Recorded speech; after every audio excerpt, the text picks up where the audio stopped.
কোরবানির গরু ছাগল প্রতিবেশীদেরকে দিয়ে কাটানো হয়, এর বিনিময়ে মাংস দেওয়া হয়, সেটা জায়েজ হবে কি না?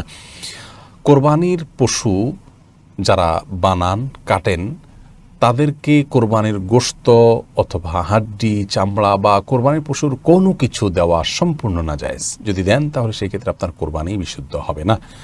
তাদেরকে আপনি গরিব হিসাবে যদি দিতে চান তাহলে তারা যদি আপনার এই কাজটা না করতো তাহলে যে পরিমাণ দিতেন ঠিক সে পরিমাণ তাদেরকে আপনি দিতে পারেন, যদি প্রতিবেশীরা আপনার এই কাজ করে থাকে। ধরুন আপনার প্রতিবেশী আপনার কোরবানি অন্য কষাই দিয়ে যদি আপনি বানাতেন, তারপরেও তাদেরকে হয়তো যে পরিমাণ গোশত দিতেন এখনও সে পরিমাণ দিচ্ছেন, এটি জায়েজ আছে। এর বাইরে তারা কষ্ট করে গোশত কেটেছে সেজন্য আপনি তাদেরকে গোশত দিলেন, এটা জায়েজ নয়। কারণ হাদিসে প্রথমত সুস্পষ্টভাবে নিষেধ রয়েছে, দ্বিতীয়ত কোরবানির পশু জবাই করার মাধ্যমে এটি আল্লাহর উদ্দেশ্যে আপনি উৎসর্গ করলেন, কোরবানি করলেন।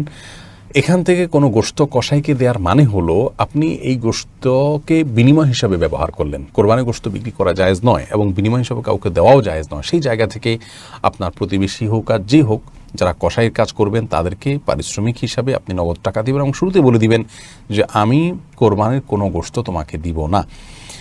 এটি তাকে নিশ্চিতভাবে জানিয়ে তারপর তাকে চুক্তিতে নেবেন। তাতে যদি তিনি সম্মত হয় আসবেন, আলহামদুলিল্লাহ, না হলে নাই।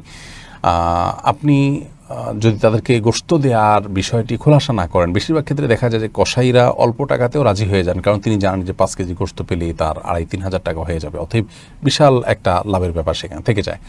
তো পারিশ্রমিক হিসাবে এটা ব্যবহার হয়ে যাচ্ছে, সেজন্য কসাইকে কোরবানির গোশত দেওয়া জায়েজ নয়।